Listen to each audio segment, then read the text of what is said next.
राम राम दोस्तों। तो कहते हैं कि दादागिरी दिखाना तो किसी ऐसे व्यक्ति के सामने दिखाना चाहिए जो आपसे कमजोर हो, लेकिन इस बात का भी ध्यान रखना चाहिए कि जिसे आप दादागिरी दिखा रहे हैं उसके सामने दोबारा हाथ न फैलाना पड़े।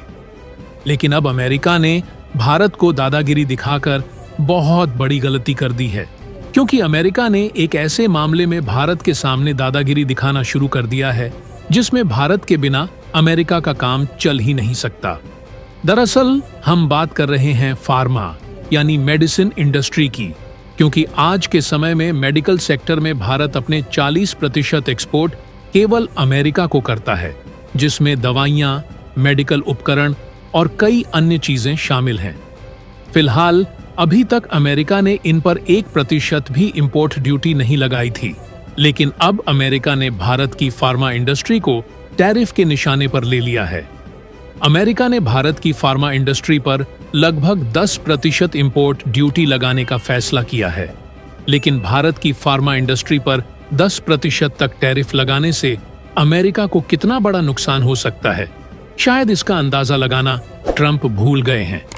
पूरी डेवलपमेंट क्या है इसे हम आगे समझते हैं, लेकिन उससे पहले इस जानकारी को पसंद करने और अपने दोस्तों के साथ शेयर करने में 1 सेकंड लगता है, जो हमारे लिए बहुत बड़ी मदद होगी। दरअसल मौजूदा माहौल साफ इशारा कर रहा है कि डोनाल्ड ट्रंप टैरिफ लगाने की होड़ में इस कदर जुट गए हैं कि शायद उन्होंने कसम खा ली हो कि भले ही उनका कितना भी नुकसान हो जाए, वे उन देशों को नुकसान पहुंचाकर ही रहेंगे जो उनकी मार्केट का फायदा उठाकर हर साल अरबों डॉलर कमाते हैं। भारत भी अमेरिकी मार्केट से हर साल अरबों डॉलर कमाने वाला देश है, इसलिए अमेरिका द्वारा भारत पर रेसिप्रोकल टैरिफ लगाने की बात हो रही है, जो अब भारत की फार्मा इंडस्ट्री तक पहुंच गई है। असल में मेडिकल इंडस्ट्री में भारत एक बहुत बड़ा खिलाड़ी है। आज दुनिया में कुल 195 देश हैं, लेकिन कुछ देशों को छोड़ दें तो भारत 150 से अधिक देशों को दवाइयां और मेडिकल उपकरण एक्सपोर्ट करता है। भारत के प्रमुख दवा एक्सपोर्ट बाजार उत्तरी अमेरिका, यूरोप और अफ्रीका के देश हैं। खासकर भारत जेनरिक दवाओं का बहुत बड़ा सप्लायर है और दुनिया की लगभग 20% जेनरिक दवाओं का उत्पादन अकेले करता है। इसके साथ ही भारत दुनिया का सबसे बड़ा वैक्सीन मैन्युफैक्चरर भी है, जो वैश्विक स्तर पर 60% टीकों का उत्पादन करता है। आपको शायद पता हो या ना हो, लेकिन भारत हर साल जिस पैमाने पर दवाओं का निर्माण करता है, उसके हिसाब से यह दुनिया का तीसरा सबसे बड़ा फार्मा इंडस्ट्री वाला देश है। लेकिन इससे भी महत्वपूर्ण बात यह है कि भारत में दवाओं का निर्माण बहुत सस्ता होता है। भारत में कई प्रकार की औषधियां उपलब्ध हैं, इसलिए भले ही भारत उत्पादन के मामले में तीसरे नंबर पर हो, लेकिन मूल्य के हिसाब से इसका स्थान 14वां है। फिर भी भारत की दवाओं की मांग जिस तरह बढ़ रही है, उससे यह इंडस्ट्री तेजी से आगे बढ़ रही है। फिलहाल भारत का फार्मास्यूटिकल मार्केट लगभग 55 बिलियन अमेरिकी डॉलर का है।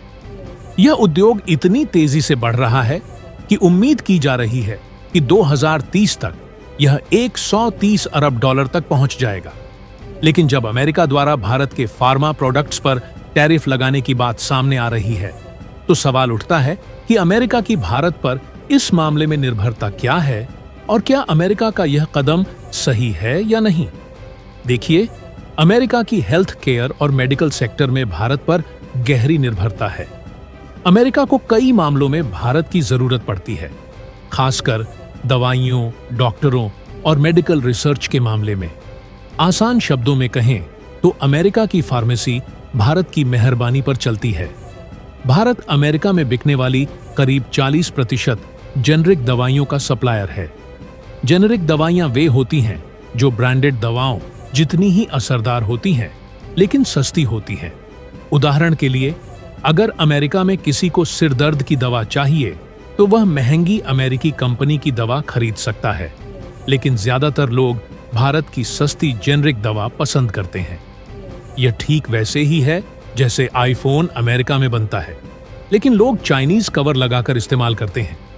जेनरिक दवाइयों की बात तो हुई, लेकिन इसके अलावा अगर आप अमेरिका के किसी अस्पताल में जाएं और वहां डॉक्टर का नाम डॉ पटेल, डॉक्टर रेड्डी, डॉक्टर शर्मा या डॉक्टर कुमार हो तो हैरान न हो।